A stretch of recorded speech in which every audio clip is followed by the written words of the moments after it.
इतने दिनों बाद तुम्हारी बहन तुम्हें मिलने आई है, तो कुछ मिठाई विठाई नहीं खिलाओगे? खाओगे, खिलाओगे कुछ भी? लेकिन अगर आप लोगों को एतराज ना हो तो मैं पहले अपने भाई को राखी बांध दूं। अरे इसमें ऐतराज की क्या बात है? भाई की कलाई पे राखी बांधना तो हर बहन का अधिकार है, प्लीज। और राखी बंधवाने के बाद अपनी जेब खाली करना हर भाई का अधिकार है।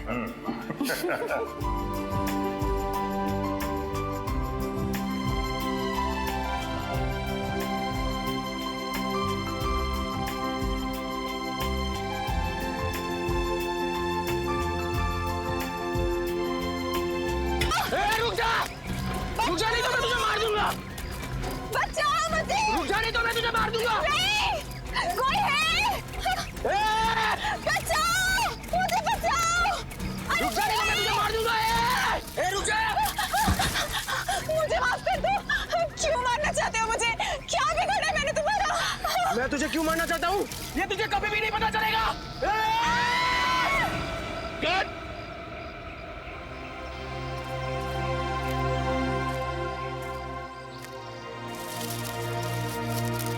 यार पता नहीं क्यों मजा नहीं आ रहा है। राइटर ने इतना अच्छा इस सीन को लिखा है और तुम दोनों इस सीन को उस मंजिल तक नहीं पहुंचा पा रहे हो। माफ कीजिएगा सर। एक और बारी कोशिश करते हैं। हाँ हाँ अच्छा विजय, तुम अपने डायलॉग के पॉज पे ध्यान दो, बहुत फास्ट बोल रहे हो। Okay okay sir. अच्छा शीतल, एक काम करो, तुम इस बार इधर से नहीं, तुम इस तरफ से भागो और वहां जाके गिरना। ओके चलो। ओके ओके चलो, get ready, roll sound, roll camera.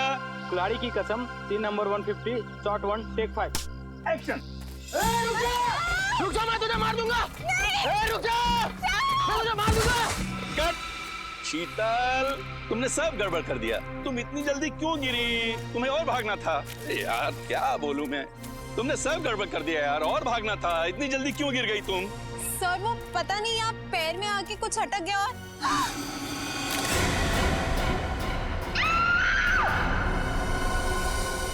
अरे दया अभी तक आया नहीं। आजकल अपने पुराने दोस्तों को भूल गया वो।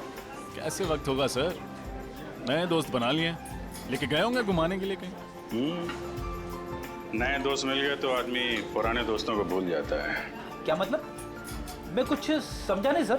अच्छा समझा नहीं, समझते सब हो फ्रेडी। ना समझी का नाटक मत करो। दया सर की बहुत तरफदारी करते हो तुम। अच्छा वो मैं समझ गया सर। समझ गया ना? वाह मजा आ गया, बहुत दिनों के बाद इतनी बढ़िया कॉफी पीने को मिली है। अच्छा कॉफी अच्छी है। तो बिल पेमेंट कर देना यार।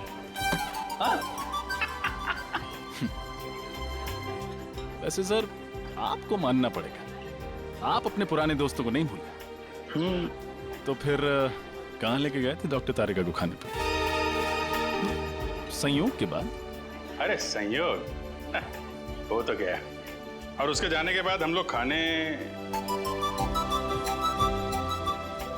तुमने सही कहा रजत, मैं अपने दोस्तों को नहीं भूलता फ्रेडी, चाहे वो नए हो या पुराने हो। अरे मैं तो कहता हूँ कि डॉक्टर तारिका को भी यहाँ पे बुला लेते। क्यों क्यों? वो क्या है, सालून के साहब का चेहरा देख देख के बोर हो गई होगी ना बेचारी। ये बात तो सही कही तुमने, लेकिन वो हैदराबाद गई है ना। हैदराबाद? क्यों सर? राखी आ रही है ना, तो उनका कोई सगा भाई नहीं है। हैदराबाद में एक कजिन है, तो उन्हीं को हर साल राखी बांधने जाती है। वैसे सर सगा भाई या सगी बहन ना होने का अकेलापन मैं समझ सकता हूँ। मेरी भी कोई सगी बहन नहीं है ना, वैसे तो कोई कजिन भी नहीं है, बस एक मुंह बोली बहन थी, गीता। ठीक, मतलब आप कहाँ हैं? सर बचपन में मेरी पड़ोसी थी, हर राखी पर मुझे राखी बांधा करती थी। फिर स्कूल के बाद मुझे हायर स्टडीज के लिए बाहर जाना पड़ा। जब लौटा तो देखा कि गीता वहां से चली गई थी। सर तब से हर साल उसे राखी पर बहुत मिस करता हूँ।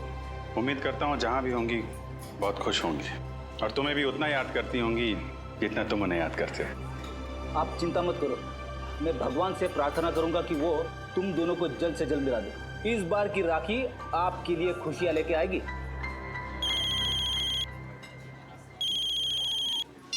हेलो, जी हाँ बोल रहा हूँ। लाश? कहाँ पे? इस आदमी की उम्र 45 साल है और इसे मरे हुए लगभग 48 घंटे हो गए अभिजीत। 2 दिन से लाश पड़ी हुई है। किसी जानवर ने मारा है क्या इसे? हो सकता है, देखो इसके शरीर का मांस जगह जगह से खा लिया गया है। सर मैंने सुना है कि इस इलाके में कभी कभी शेर चीते आ जाते हैं, लेकिन वो इंसान पर ऐसे ही हमला नहीं करते। तभी हमला करते हैं जब उन्हें उकसाया जाए या किसी तरह परेशान किया जाए। तो हो सकता है ये उनका शिकार करने के लिए यहाँ पे आया, खुद शिकार हो गया। देखो इसके पास से कुछ मिलता है, कोई आइडेंटिटी वगैरह? Yes sir.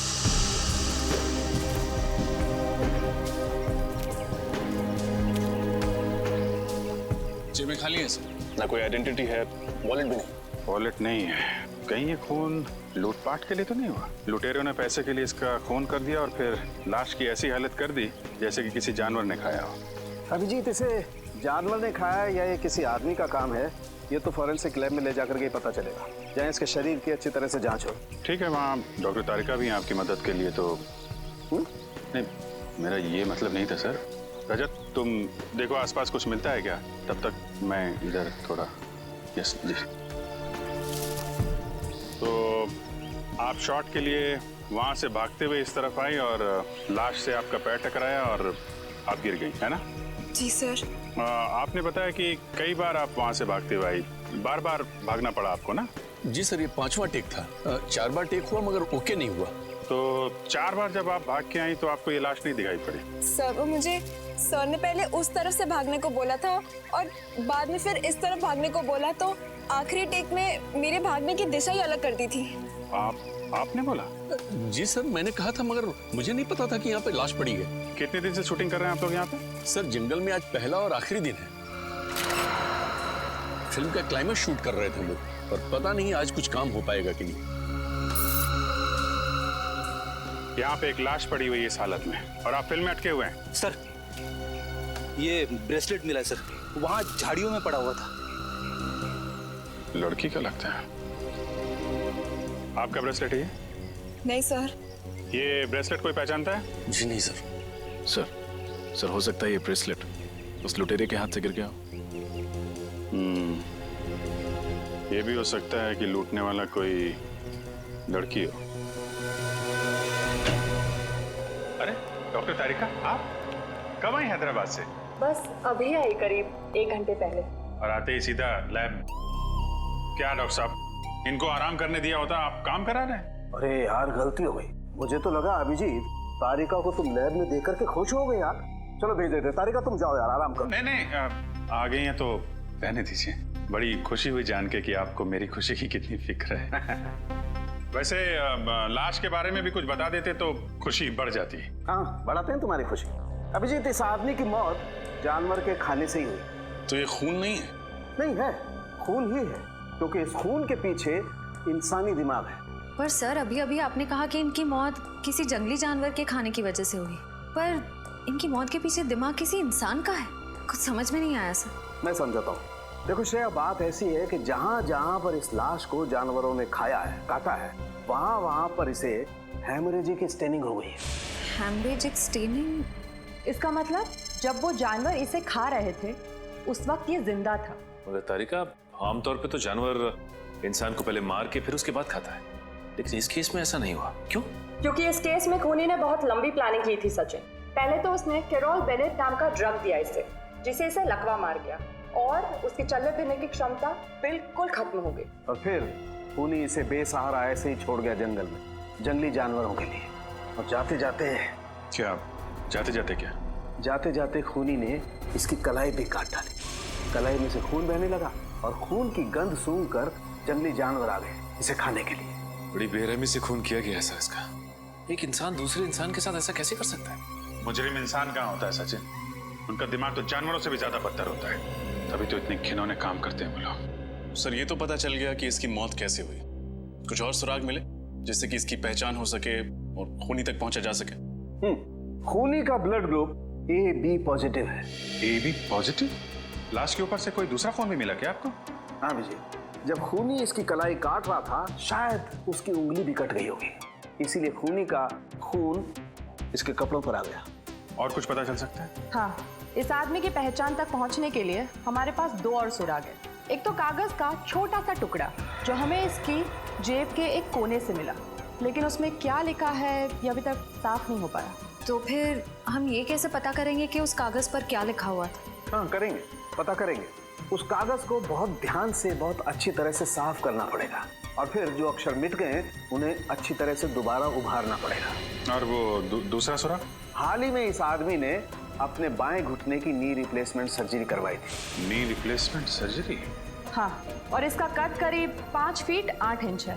5 फुट 8 इंच और उम्र 45 साल के करीब।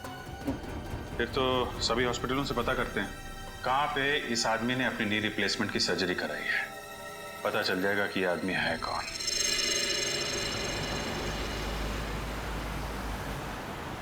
तो उस आदमी का नाम शेखर कुमार है जिसकी लाश हमें मरकटाला के जंगल में मिली। हाँ सर, वो एक माइक्रोबायोलॉजिस्ट है और आरबी रिसर्च सेंटर में काम करता है। RB research centre? हाँ सर। वैसे सर ये माइक्रोबायोलॉजिस्ट होता क्या है? साइंस नहीं पढ़ी क्या? श्रेया बताओ। पंकज, माइक्रोबायोलॉजिस्ट वो होता है जो माइक्रो ऑर्गेनिजम्स को स्टडी करता है, उस पर रिसर्च करता है। ओह, सर ये माइक्रो ऑर्गेनिजम्स क्या होता है? पंकज, सबसे छोटे जीव जंतु होते हैं उन्हें माइक्रो ऑर्गेनिज्म कहते हैं, जैसे बैक्टीरिया, वायरस, समझ गए? सर तो फिर मैं किस श्रेणी में आता हूँ? तुम्हारी श्रेणी जरा अलग है। एक काम करते हैं, आरबी रिसर्च सेंटर में चल रहे हैं ना, वहाँ पे पूछ लेना। Okay sir. ओके, अब जरा जल्दी चलें। आइए सर। सर मैं इस रिसर्च सेंटर का हेड हूँ, प्रकाश, और ये लैब असिस्टेंट रंजीत, ये प्रिया। और आप? मैं गीता, शेखर की पत्नी। शेखर की पत्नी? लेकिन हमें तो बताया गया था कि शेखर अकेले रहते हैं, उनका कोई आगे पीछे है नहीं। दरअसल सर कुछ समय से इनकी आपसी अनबन चल रही थी, लेकिन फिर भी सर दोनों में बहुत प्यार था। इनफैक्ट शेखर जी के लापता होने की रिपोर्ट गीता जी ने लिखवाई थी। सर जब आपने शेखर के बारे में मुझे बताया तो मैंने ही गीता को यहाँ बुलवा लिया। गीता जी, आपका दर्द हम समझते हैं। आप यकीन मानिए, शेखर के खूनी को हम जल्द से जल्द पकड़ लेंगे। प्लीज उसे छोड़िएगा मत। क्या आप सबको किसी पर शक है? शेखर का कोई दुश्मन या? नहीं, शेखर सबके साथ मिलजुल कर काम करता था।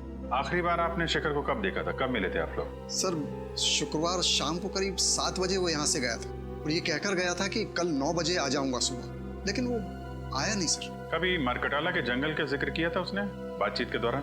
मरकटाला के जंगल? नहीं सर, कभी नहीं। जब शुक्रवार को शेखर यहाँ पर आए थे तो उनका बिहेवियर कैसा था? कुछ घबराए हुए थे, परेशान थे? नहीं सर, ऐसा तो कुछ नहीं था, रोज की तरह ठीक ठाक ही थे। गीता जी, आप शेखर से आखिरी बार कब मिली थी? सर मैं तो बहुत वक्त से उनसे नहीं मिली हूँ। ठीक है, आप लोग थोड़ा कोऑपरेट कीजिए और हमें अपना नाम और ब्लड ग्रुप लिखवा दीजिए। Blood group? वो क्यों सर? कुछ नहीं है, फॉर्मेलिटी है बस। Pankaj. Ranjit, blood group O positive. Prakash, B+। Priya, B positive. Gita, AB positive. Sir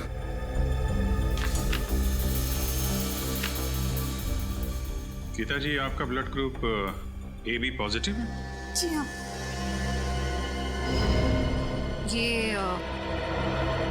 ये ब्रेसलेट आपका है? हाँ, लेकिन ये आपको कहाँ से मिला? मैं तो इसे कब से ढूंढ रही हूँ। ये हमें शेखर की लाश के पास से मिला है। गीता जी, आजकल ऐसी बहुत सी केसेस आती है हमारे सामने। कभी कोई प्रेमी अपने प्रेमिका को मारता है तो कभी पत्नियां अपने पति का खून करती है। एक साथ 7 जन्मों का साथ निभाने का वादा लेते हैं, लेकिन समझ में नहीं आता एक जन्म तक वादा नहीं निभाते हैं। क्यों? बस खून कर डालते हैं एक दूसरे का। सर मैंने किसी का खून नहीं किया, मैंने शेखर को नहीं मारा। हंसती खेलती जिंदगी थी हमारी और अचानक हम अलग हो गए। लेकिन इसका मतलब ये नहीं कि मैं शेखर से इतनी नफरत करती थी कि मैं उनका खून कर दूं। लेकिन सारे सबूत आपकी तरफ इशारा कर रहे हैं गीता जी, और ये मत सोचिएगा कि आपके आंसुओं से हमारा दिल पिघल जाएगा। अगर आपको लगता है कि खूनी मैं हूं तो चढ़ा दीजिए फांसी। सर मैं वो गीता? राजन, Oh my God, तुम इतने सालों बाद। इतने साल मैं सीआईडी ऑफिसर बन गया। तुम भी सीआईडी में हो? हाँ। रजत, तुम जानते हो इन्हें? हाँ सर, ये गीता है मेरी मुंह बोली बहन। सर बहन? मुंह बोली बहन?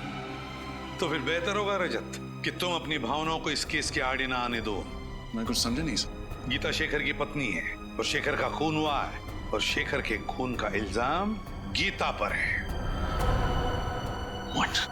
ऐसा नहीं हो सकता सर। मैं गीता को बचपन से जानता हूँ, ऐसा कुछ नहीं करेगी। रजत, मैं भी कब से नहीं यही समझाने की कोशिश कर रही हूँ, लेकिन ये लोग हैं कि मेरी बात पर भरोसा नहीं कर रहे। सर मैंने तो आपको बताया था ना गीता के बारे में, आप कुछ क्यों नहीं बोलते? रजत, रिश्ते अपनी जगह हैं और ड्यूटी अपनी जगह है। फिलहाल सारे सबूत यही कह रहे हैं कि गीता ने शेखर का खून किया है। रजत, मैंने किसी का खून नहीं किया। मैं तुम्हारी कसम खाकर कहती हूँ, और मैं तुम्हारी झूठी कसम तो नहीं खाऊंगी ना। मैं जानता हूँ गीता, सर जरूर इसे कोई फंसाने की कोशिश कर रहा है, किसी की सोची समझी चाल है। सर, सालुंके साहब की रिपोर्ट के हिसाब से शेखर के कपड़ों पे जो खून लगा था वो गीता जी का है। ये कैसे हो सकता है? सिर्फ इतना ही नहीं गीता जी, आपके जूतों पे जो मिट्टी लगी थी वो भी मरगडाला के जंगलों की है, जहां से शेखर की लाश मिली थी हमें। लेकिन सर, मैं तो कभी उन जंगलों में गई नहीं। अगर मरकडाला जंगल में गई नहीं तो फिर वो मिट्टी कहां से आई आपकी जूतों पर? और आपका खून AB पॉजिटिव, जो एक रेयर ब्लड ग्रुप है, वो खून कहां से आया शेखर के कपड़ों पर? सर, पिछले हफ्ते मैंने रक्तदान किया था। हो सकता है ना कि गड़बड़ वहीं से हुई हो। रक्तदान? कहाँ किया था ये रक्तदान? ZN के हॉस्पिटल। सर मुझे पूरा यकीन है कि किसी ने गीता का ब्लड वहां से चुराया होगा और शेखर के कपड़ों पर डाल दिया होगा। और वो जूतों पर लगी हुई मिट्टी वो भी किसी और ने लगा दी? क्यों? और वो ब्रेसलेट जो शेखर की लाश के पास से मिला वो भी किसी ने डाल दिया? एक बात समझ में नहीं आती रजत, कि अगर कोई गीता को फंसाना चाहता है तो इतनी लंबी प्लानिंग क्यों करेगा? गीता, तुम्हारा कोई दुश्मन है जो तुम्हें फंसाना चाहता हो?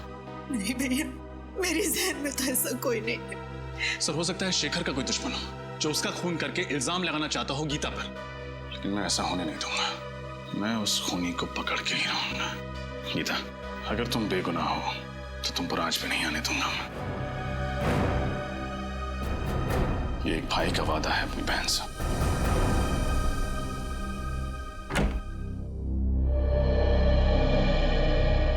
आइए सर, आप लोग यहाँ रक्तदान के लिए आए हैं? नहीं, हम सबने पिछले महीने ही रक्तदान किया था। हम लोग CID से हैं। आपसे कुछ जानकारी लेने आए हैं। CID से? पर बात क्या है सर? पिछले हफ्ते आपके अस्पताल में जो रक्तदान शिविर लगा था उसमें इस औरत ने रक्तदान किया था। इनका नाम गीता है। सर दरअसल हमारे हॉस्पिटल के लिए ये शिविर लोकप्रिय NGO ने आयोजित किया था। अगर इन्होंने रक्तदान किया था तो हमारे रजिस्टर में उनका नाम जरूर होगा। मैं अभी रजिस्टर चेक करके बताती हूँ। वैसे इनका पूरा नाम क्या है? गीता कुमार। ठीक है, मैं अभी देखकर बताती हूँ। हाँ सर, इन्होंने रक्तदान किया है। रक्तदान किया था? हाँ, पर क्या? पर उनका AB पॉजिटिव खून का पाउच हम तक पहुंचा ही नहीं। पहुंचा ही नहीं? ऐसे कैसे हो सकता है? ऐसा ही हुआ है सर। हो सकता है NGO वालों से खून का पाउच गुम हो गया हो। गुम हो गया? सर कहीं रजत सर का अंदाजा सही तो नहीं है? हो सकता है। क्या नाम बताया इस NGO का? लोकप्रिय NGO। लोकप्रिय NGO। इनका ऑफिस कहाँ है?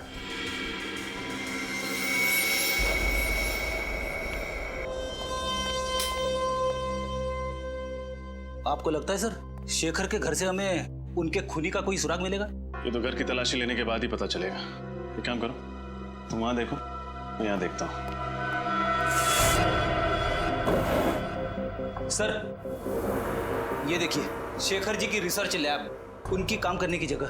देखो कुछ मिलता है क्या?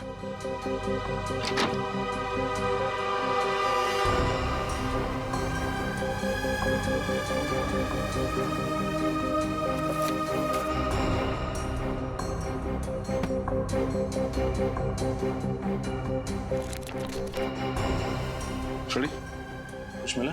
अभी तक तो नहीं सर। घर से ना ही कोई सामान चोरी हुआ है, ना ही हाथापाई के कोई निशान है। इसका मतलब शेखर को घर से नहीं कहीं और से अगवा किया गया। फिर तो सर हमें उस जगह पे सुराग ढूंढना पड़ेगा जहां से शेखर को अगवा किया गया था। मगर सवाल ये उठता है कि उन्हें अगवा किया तो किया कहां से? एक सेकंड, तुम्हारे सवाल का जवाब ये देगा।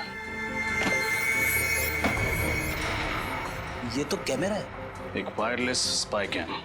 इसका मतलब शेखर जी पे कोई जासूसी कर रहा था। वही होगा, वो खूनी।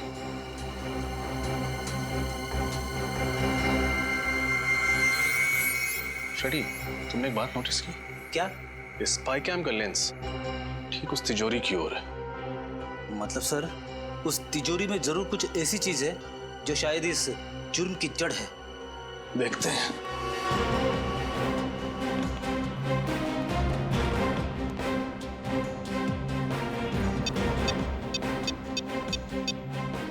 इलेक्ट्रॉनिक पासवर्ड है। इसे खोलेंगे कैसे?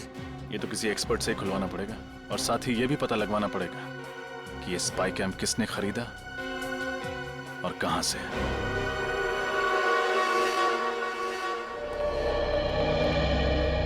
सुनिए, हम लोग सीआईडी से। सीआईडी से? क्या क्या बात है सर? ये कैमरा आप ही की दुकान से खरीदा गया था। दिखाइए सर। एक्सेल के 457D6। हाँ सर, आप लोग ठीक कह रहे हैं। ये कैमरा तो अभी मैंने ही बेचा था, करीब 10 दिन पहले। आपको याद है किसको बेचा था आपने? वैसे हर ग्राहक की सूरत पहचानना नामुमकिन है, लेकिन उस आदमी को मैं भला कैसे भूल सकता हूँ। क्यों भाई, ऐसी क्या खास बात थी उसमें?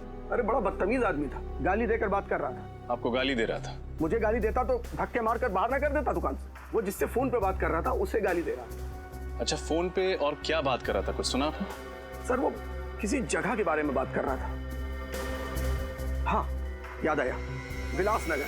वो किसी से कह रहा था फोन पे कि विलासनगर आकर मुझसे मिलो। विलासनगर?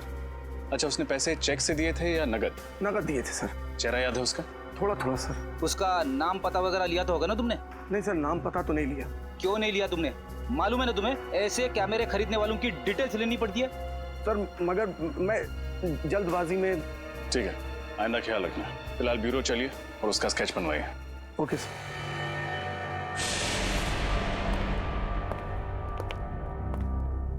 कहिए सर, मैं आपकी क्या मदद कर सकता हूँ? हम लोग सीआईडी से हैं। पिछले हफ्ते आपने जेडन के हॉस्पिटल के लिए एक रक्तदान का शिविर आयोजित करवाया था। वो तो हम अक्सर करते रहते हैं। तो हमें ये बताइए कि ये गीता जी क्या आपके यहाँ रक्तदान करने आई थी? देखकर बताता हूँ। हाँ, इन्होंने रक्तदान किया था। तो फिर इनके खून का पाउच हॉस्पिटल के ब्लड बैंक में पहुंचा कैसे नहीं? क्या खून हॉस्पिटल नहीं पहुंचा? ये कैसे हो सकता है? ऐसा ही हुआ है, आपके एनजीओ में से किसी ने खून चुराया है। अच्छा, जब आप ये शिविर लगाते हैं तो कौन कौन लोग मदद करते हैं इसमें? सर, कुछ एनजीओ होते हैं, कुछ वॉलंटियर्स हैं जिनकी मदद से ये शिविर आयोजित किया गया था। शिविर में खून का चोरी होना नामुमकिन है सर। तो अब लोग ये खून के पाउच अस्पताल भेजते कैसे हैं? हमारी वैन से जो ये काम करती है। कहाँ खड़ी है आपकी एनजीओ की वैन?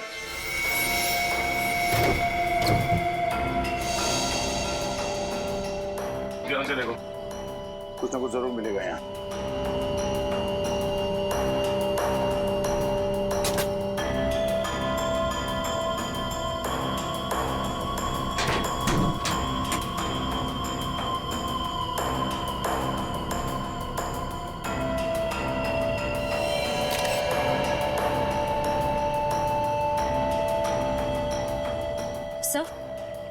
सर, ये कपड़े का फटा हुआ टुकड़ा मिला है, RB लिखा हुआ है इसमें।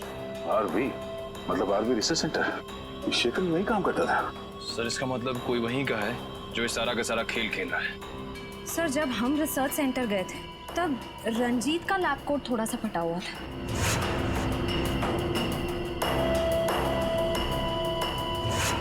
कहीं सबके पीछे उसी का हाथ तो नहीं? रंजीत?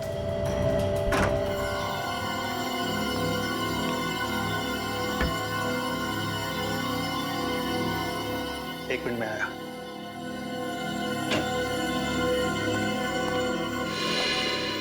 आप लोग सर, खूनी मिल गया क्या? हाँ, मिल गया। रंजीत नाम है उसका, और अगले 10 सेकंड में ये हाथ उसके गाल पे छपेगा। ये आप क्या कह रहे हैं सर? मैंने शेखर को नहीं मारा। ये फटा हुआ कपड़े का टुकड़ा तुम्हारी लैब कोट का है ना? हाँ, तो इससे क्या साबित होता है? ये कपड़ा हमें एनजीओ की वैन से मिली थी, और उसी ब्लड डोनेशन कैंप में तुम वॉलंटियर भी बने थे। हाँ, मैं बना था। समाज सेवा करना तो अच्छी बात है ना सर? समाज सेवा की आड़ में गुनाह करते हो। गुनाह? हाँ, पहले तुमने गीता का खून चुराया और फिर हमें गुमराह करने के लिए वहां शेखर की लाश के पास डाल दिया और वहां पे वो ब्रेसलेट फेंक दिया। क्यों? ये आप क्या कह रहे हैं सर? शेखर मेरे भाई जैसा था, मैं भला उसे क्यों मारूंगा सर? हमने तुम्हारी पूरी कुंडली निकाल ली है। शेखर को पता चल गया था कि तुम इस रिसर्च सेंटर से दवाइयां चुराते थे, कालाबाजारी करते थे उनकी और उन्हें ऊंचे दाम में बेचते थे दूसरे हॉस्पिटल्स में। और जब शेखर ने तुम्हें धमकी दी जो सबके सामने तुम्हारे काले कारनामे की पोल खोल देगा, तो तुमने उसे ऊपर पहुंचा दिया। सर ये बात सही है कि मैंने रिसर्च सेंटर के साथ धोखा किया है, लेकिन खून जैसा बड़ा और गंभीर अपराध करने की तो मैं सोच भी नहीं सकता सर। अच्छा, शुक्रवार रात कहाँ थे तुम? शुक्रवार की रात को मैं दिल्ली में था सर, अपने दोस्त की शादी की शॉपिंग करने के लिए। शॉपिंग करने के लिए कहाँ गए थे तुम? Sir, Valentine boutique. Valentine boutique?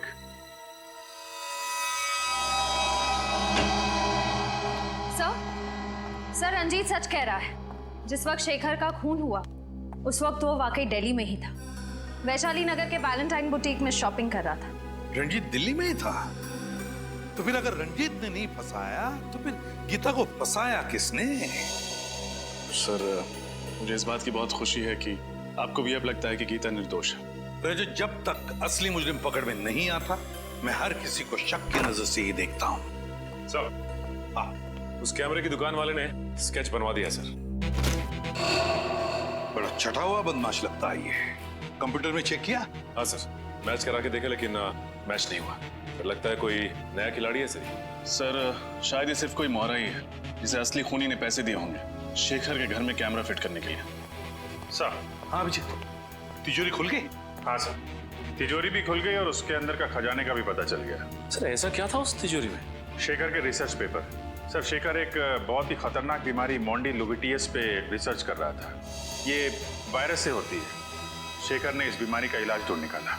Maundy लुबिटियस, इस बीमारी का नाम सुना है सर, इसका तो दुनिया में कोई इलाज नहीं था।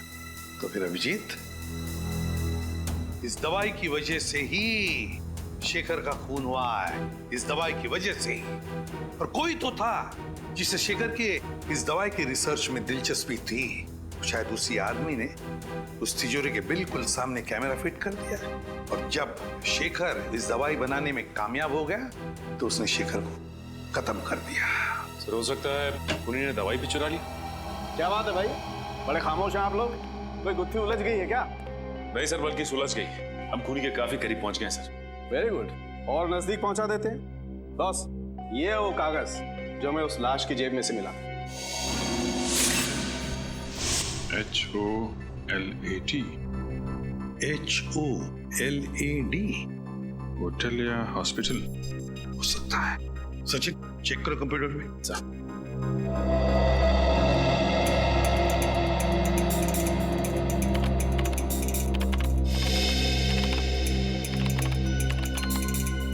ये देखिए सर, शायद ये होटल ग्लैड सर्कल है। होटल ग्लैड सर्कल ही है। होटल ग्लैड सर्कल विलासनगर में है। उस कैमरे की दुकान वाले ने कहा था कि उसने इस आदमी को फोन पर विलासनगर का जिक्र करते सुना था। तो फिर अभिजीत, पता लगाओ इस होटल ग्लैड सर्कल में हुआ क्या था। Vilasnagar, hotel glad circle. आज मेरी वाइफ का उपवास है, मैंने खाना नहीं खाया। तो ये बात मुझे क्यों बता रहे हो? अरे वो रेस्टोरेंट में आए ना, इसीलिए भूख लग गई। घर में भाभी भूखी है और तुम्हें खाना खाना है, घर जाके खाना। जी कहिए। यहाँ के मैनेजर हैं? जी हाँ, मैं ही हूँ, कहिए। हम लोग CID से। अरे CID वाले हमारे यहाँ खाने पे आए हैं, ये तो हमारे होटल वालों के लिए बड़े सौभाग्य की बात है। नहीं, एक्चुअली हम लोग यहाँ खाना खाने नहीं आए, एक केस की तहकीकात के सिलसिले में आए हैं। अब जरा ये फोटो देखिए। ये आदमी 2 दिन पहले आपके यहाँ खाना खाने आया था क्या? सर यहाँ तो पता नहीं कितने लोग आते जाते रहते, अब ये कैसे पता लगेगा कौन आया और कौन गया? इस CCTV कैमरा के जरिए उसका फुटेज देख सकते हैं? जी सर, आइए।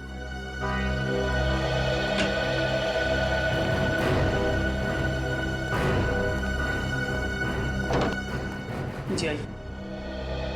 जरा परसों की फुटेज दिखाइए आप। जी सर। सर शेखर के पास वालों ने कहा था ना कि वो ऑफिस से 7 बजे निकला था, तो यहाँ 8 सवा 8 बजे पहुंचा होगा। 8 बजे के करीब की दिखाइए। जी सर।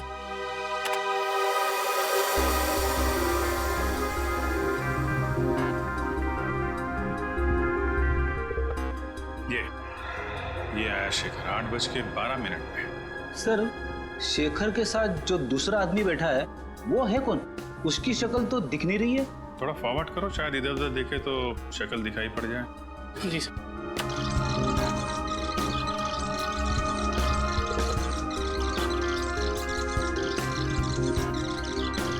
सर, शेखर तो गुस्से में उठ के चला गया। शायद उसकी बहस हुई उस आदमी के साथ। इस आदमी के साथ बहस हुई और यहाँ से वो गुस्से में निकला, लेकिन घर नहीं पहुंचा। हो सकता है इस दूसरे आदमी ने काम तमाम कर दिया शेखर का। 1 मिनट पॉज करो जी। यहाँ पे जूम करना, थोड़ा और, थोड़ा और।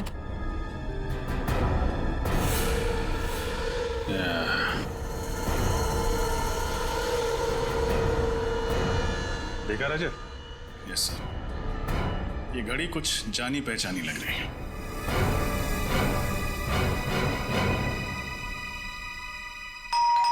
कौन है इस वक्त?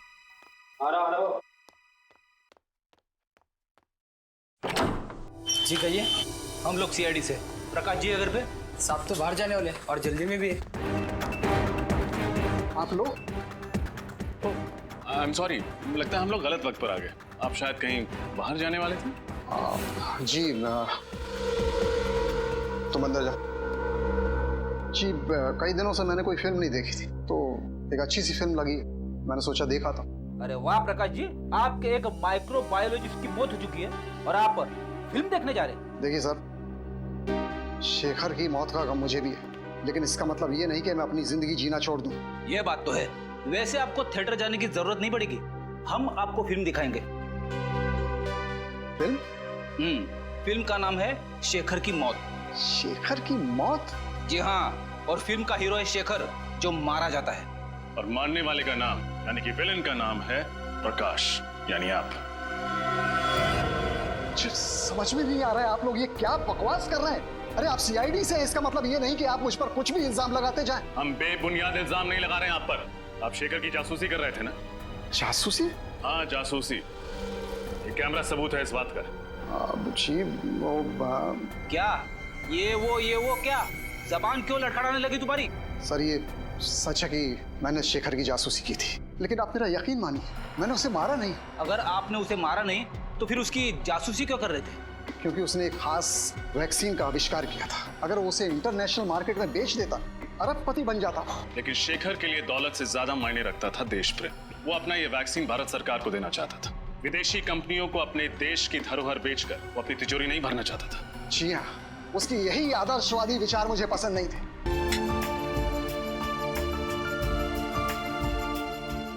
दीदी, तुम नहीं जानती मैंने इस पल का कितने सालों से इंतजार किया।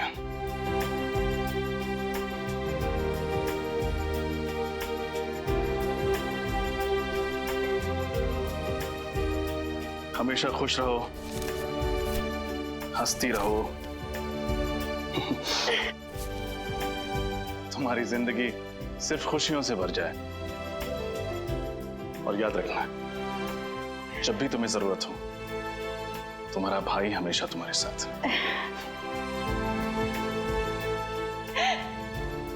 आप दुनिया के सबसे अच्छे भाई हो। भगवान करे सब बहन को आपके जैसा भाई मिले।